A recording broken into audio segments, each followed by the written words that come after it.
DC Comics is completely reworking the son of Superman. So, if you don't know anything about Superman's son, you'll be fine because this comic fills you in. This is Superman Unlimited issue number 11, and Dan Slott has been killing it on this. Dan Slott is amazing. Dude, this guy's still got it, man. People say he doesn't, right? But Dan Slott's been solid for years. So, what this does here is this opens up and it says, once upon a time in a magical ice castle, the greatest person ever and Superman had a baby. I love the way that it's phrased, right? The greatest person ever and Superman, right? And they named him Jon. And Batman and Wonder Woman were the midwives, which I love the idea that Batman is a midwife. I don't know why, but it just kind of is hilarious to me. And it says, top that, everybody else. And it's like, you can't. Can you? And then it continues on, which is why little Johnny grew up to be Superboy, and his best friend was Robin, the boy wonder. He had all kinds of amazing adventures, except for that one time when he was taken to the future.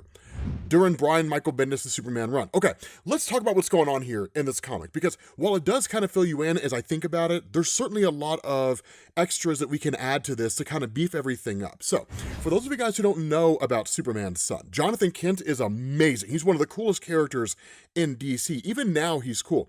But the funny thing about it is that there's two versions of Jon. There's Jonathan Kent when he was a kid, and then there's Jonathan Kent now. We'll talk about what that means here in a minute. A lot of fans, pretty much everybody out there loves Jonathan Kent, but not everyone out there loves Jonathan when he's aged up. They prefer Jonathan when he was a little kid. So what this does is this goes back to an event that DC had in the mid-2010s, 2015 I think it was, called Convergence, which is the event that officially brought an end to the New 52. Now in hindsight, Convergence was actually a lot better than I remember it being, to be honest with you guys. For those of you guys who don't know what Convergence was, you're probably aware of Brainiac. The Brainiac travels around the universe and basically snatches up pieces of worlds. He bottles the cities down and then just keeps them, right? Just kind of holds on to them. Well, there's a multiversal version of Brainiac who bottles up portions of the timeline, different realities, and kept them bottled. The entirety of Convergence is all those universes crashing into each other, specifically pre-Flashpoint universes. So it was kind of a great little throwback. I think one of the reasons why I got so much hate back then is because a lot of people were not fans of the New 52 after the first year or so when the New 52 launched, and they wanted the old Flashpoint stuff to come back, and this seemed like it was going to, and then it didn't. It wasn't until Rebirth that all that stuff started coming back in DC Comics, so it kind of pissed off the fan base, the old school fan base to no end, and even people who had started with the New 52, but were kind of nostalgic for an era of comics that they were not a part of. Well, Jonathan Kent was part of that. The original story of Jonathan starts in Convergence issue number 2, and then it actually kind of continues on in Dan Jurgens' Superman, Lois, and Clark. The idea here was that the version of Superman and Lois Lane, after Crisis on Infinite Earths, but before Flashpoint, that they were pregnant, and they had Jonathan Kent. What ended up happening is that during Convergence, and after Convergence, they had ended up in the New 52 universe. But Superman was operating in secret. So you had two Supermen that were running around. You had the pre-New 52 Superman who was wearing all black, and then you had the New 52 Superman who was the one running around with the Justice League and fighting Darkseid and all that kind of stuff. The cool thing about the way that Dan Jurgens did it was that he basically did it in a way where it was essentially showing that the pre-Flashpoint Superman was the one who was actually saving the world. And New 52 Superman was doing what he could, but nowhere near as experienced. Neither of them crossed paths, but pre-Flashpoint Superman knew about the New 52 Superman, and for the most part stayed hands-off.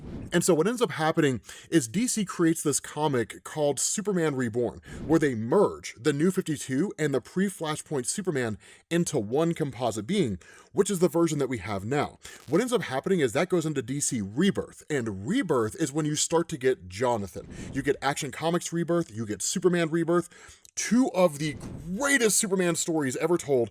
Yes, we covered them. I'll post a link to that playlist down in the description. If I don't have one, then I'll make it, but I'm pretty sure I do. But basically, Jonathan was taught how to become a superhero by his father. He was taught what it means to be Superman. That yes, Superman can make the world do the things that he wants it to, but that's not his purpose. That's not his role. His role is to show humanity a better way and to hope humanity lives up to it. He's a guiding force, not a dictator. And so one of the cool things that came out of this, and that's what he's referencing here, when he says his best friend was Robin the Boy Wonder.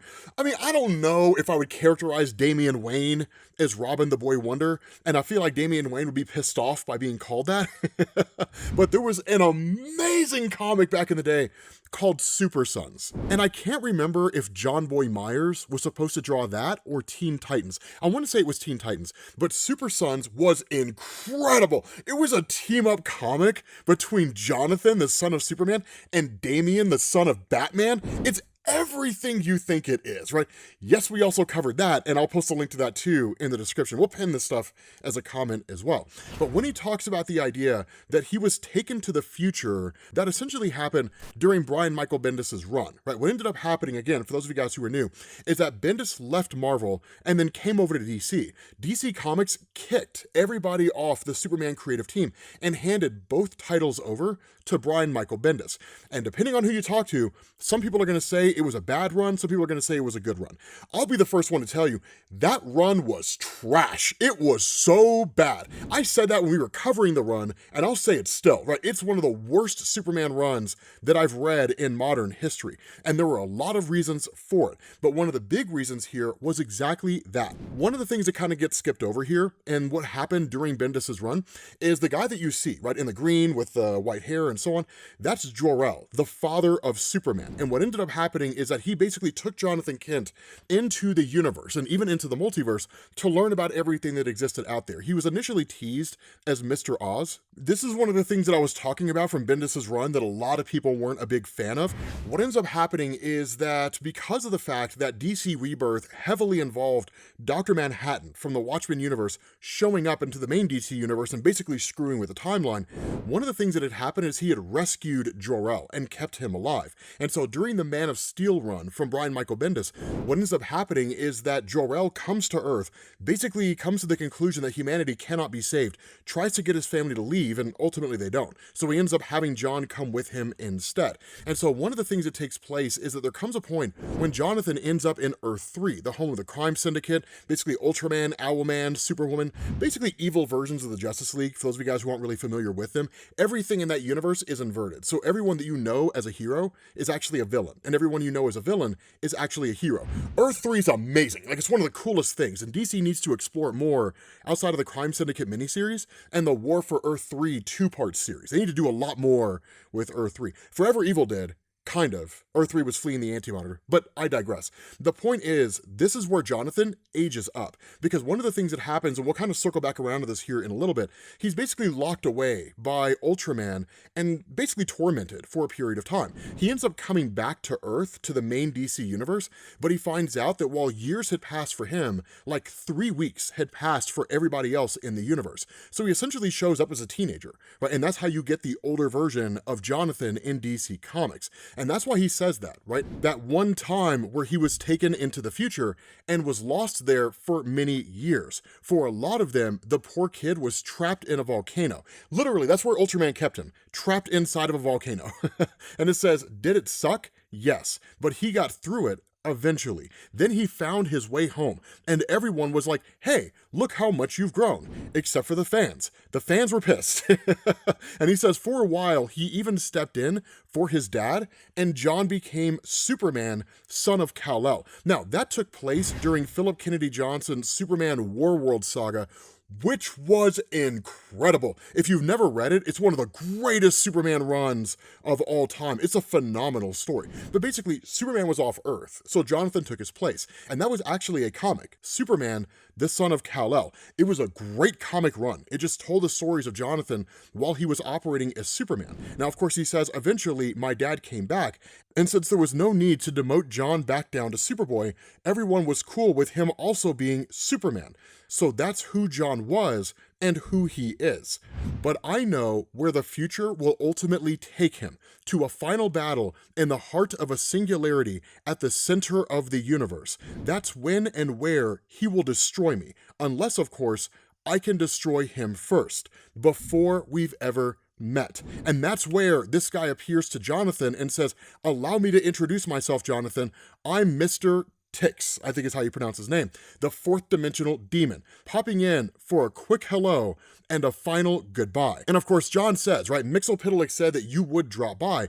I don't have a problem with you, but whatever you've done to Smallville, you have to fix it. And that's where he's told, this is Smallville, at least in a few hundred years. It'll be Smallville. And this is also Smallville. And he snaps his fingers and says, from a few months ago, when the tornadoes hit during the storm of the century, then he snaps his fingers again, millions of years ago, billions of years ago. And where Jonathan asks, why are you doing this to me? That's where he's told, because you are my arch enemy.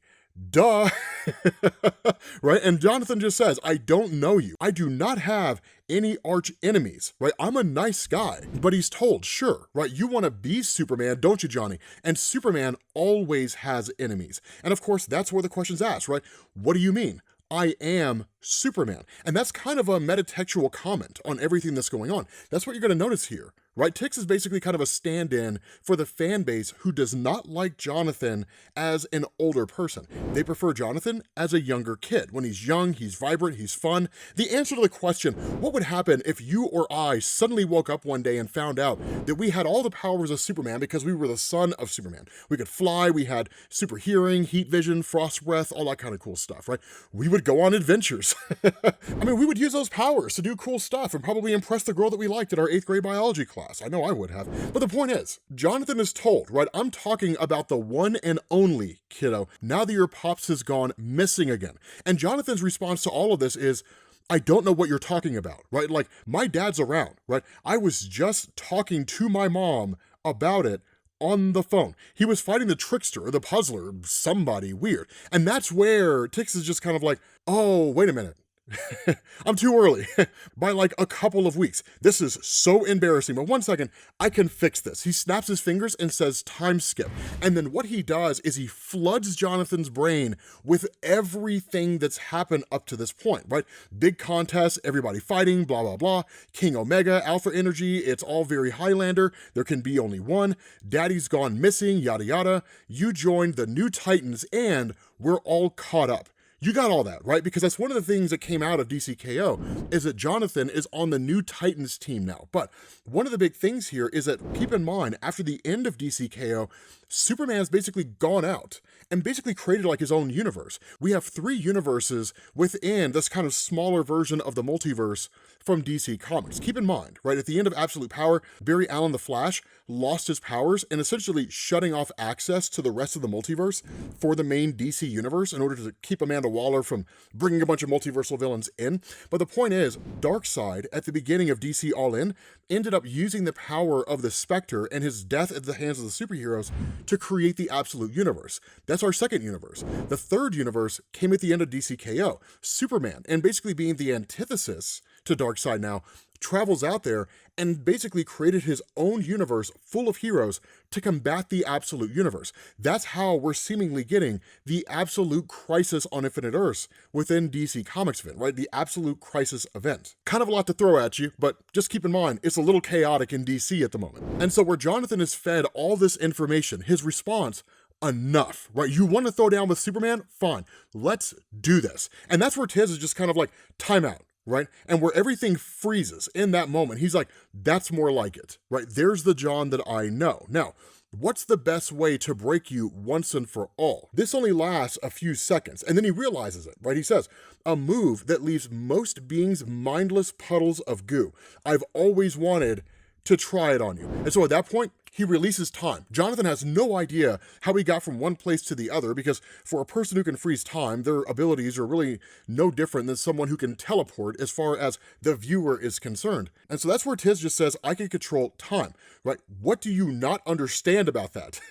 And he says about that earlier, I guess I should have asked before cramming a few weeks into your noggin, right? I thought that maybe you'd be able to take it, so that's my bad. And Jon's like, dude, that was nothing, right? That's not a huge deal for me. And so that's where he's told, right? Well, then let's see how you like this, right? Look, Jon, all of time and space, everything that ever is or was, and there, in the broad scheme of things, humankind, right there, right? If you blinked, you missed it. Maybe you saw them building their pyramids, or as atomic knights riding Dalmatians, a cosmic second and all intelligent life in the universe is here and gone. Then eventually everything dies in darkness, and nothing any of you did ever mattered. End scene. So he asks, right, like, did that do the trick? After all this time, did I finally make Jon Kent snap? And Jon says, no, not even close. And he says, I come from a time where anything is possible, where every moment matters and every life counts. My father, Superman, taught me that fighting for that is a never-ending battle. And as the next Superman, I believe that too. So we are done here. And that's the crazy thing, because what's being attempted here is to basically use the idea of fate, inevitability, a cynical mindset, because there is an absolute truth to the statement and the grand cosmic scheme of things, right? The entire history of the universe as we know it, that the lives of you and I will amount to virtually nothing, less than a blink of an eye, but it does not mean the things we do not matter. The effect we have on people, the things we say to people, right? The people that we love, the people that we don't love, right? The relationships that we have, the children that we create, all of it matters, right? The 6 degrees of separation. Everything you say and do to other people matters to those people, and it can have a profound effect on them, right? So even though the things we do aren't going to last until the end of all time, it does not make them any less valuable. And that's the point that Jonathan makes, right? You don't have to do something that will last in eternity for that thing to matter.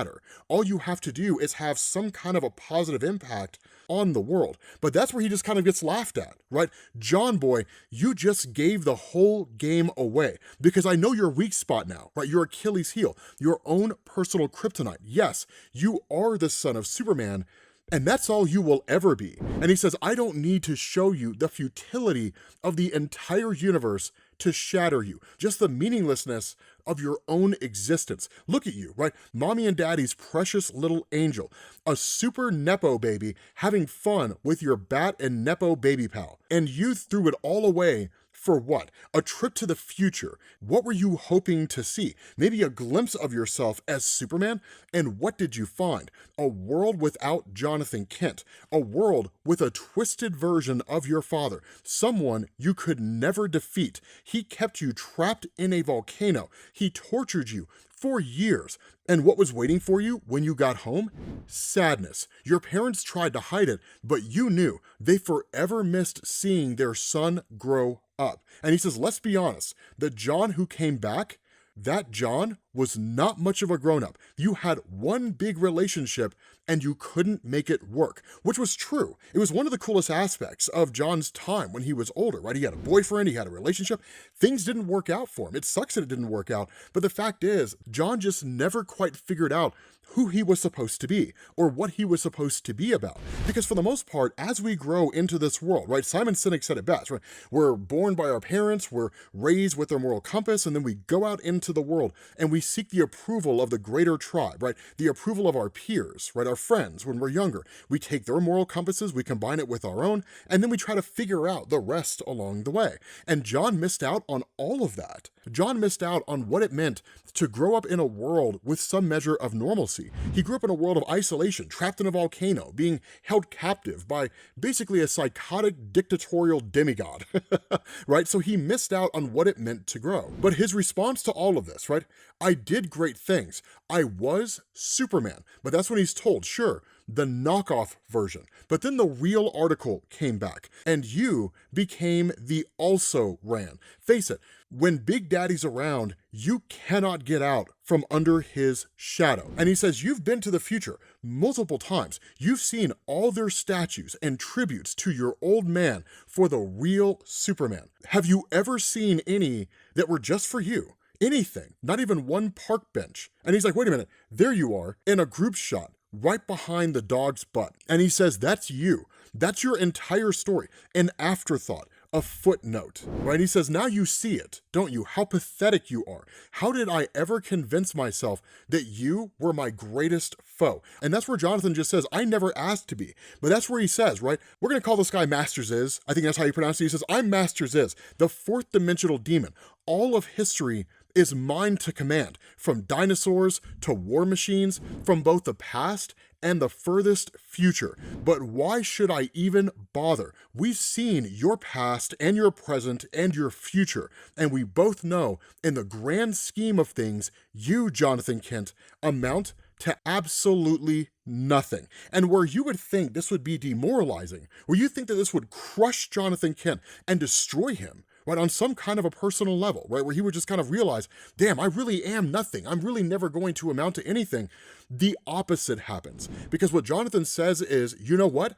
I don't care. I do not fight for glory or recognition. I fight the good fight because it's the right thing to do. And if the future says I will not achieve anything as Superman, then I choose to defy history and I will write my own story. It does not matter what I'm called or what people think of me, right? What matters is that I help. Superman, Superboy, it doesn't matter. Anonymous, like these soldiers are. And he says, thank you, right? You've reminded me of something important, the power of my own identity.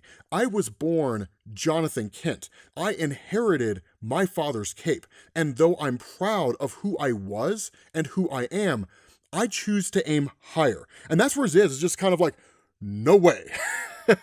He's kind of flabbergasted by it because Jon continues on, to be more than you or anyone else expects of me today. And he says, I am Tomorrow Man. Now, this is cool, right? Number one, this is straight out of the 1990s, right? It looks like it was drawn by Rob Liefeld. The only reason why it's obviously not drawn by Rob Liefeld is because number one, of the art style, and number two, the guy's got feet. But the second reason why it's awesome is because it's Jon creating an identity for himself. For quite some time, fans have actually looked at Damian and they've looked at Jonathan Kent and they've asked the question, right? They said, look, I mean, it's cool that Damian is the son of Batman. We love the idea that he's the son of Batman, but when are we going to get the Nightwing treatment, right? When is he going to graduate away from being the son of Batman and do his own thing? And that may or may not happen, but the same question was asked about Jonathan Kent. When are we going to see Jonathan become anything other than the son of Superman? And that's kind of what's happening here, but this is not the reworking.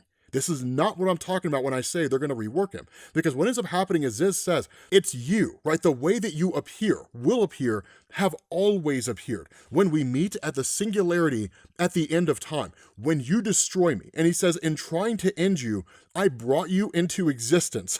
Son of a glitch, I paradoxed myself. And so that's where he just says, I give up, Kent, right? You got me. And Jonathan's just kind of like, wait, so we're not going to fight? And that's where he's just kind of like, no, right? Like, don't be a sore winner, kid. As is the custom in a 4D duel, you get a time gift. And that's where he opens a rift, right, in space and time itself. And a voice comes out and just asks, hello, is someone there? And that's where Ziz just says, I'd call it a present, but it's actually a past. And that's what this person says, let me out, please, right? And Ziz just says, your best possible past. Well, good luck, kids. You are going to need it. And he takes off. And so that's where this hand reaches out from the portal and just says, help me. And the response of Jon, he says, easy, kid, I got you. Because the person he pulls out of the portal is his younger self. Now, as I understand it, DC is kicking around the idea of this being temporary. Basically, it's part of the reign of the Superboy story, where Superboy Prime, Superboy, Superman from his own past as Superboy, right? All of them, Connor Kent, they're all basically coming together in the reign of the Superboy's story. So we don't know if this is going to be permanent. As I understand it, it is not supposed to be permanent, but that doesn't mean anything, right? It's entirely possible that by the time we get to the end of this, DC's just kind of like, you know what? Yeah, let's get rid of older Jonathan Kent. Younger Jonathan Kent's here to stay, guys. Welcome back. Super Sons Volume 2 coming next. We have no clue. But with that being said, guys, we're going to bring this to an end. It's a really exciting time if you're a fan of the son of Superman.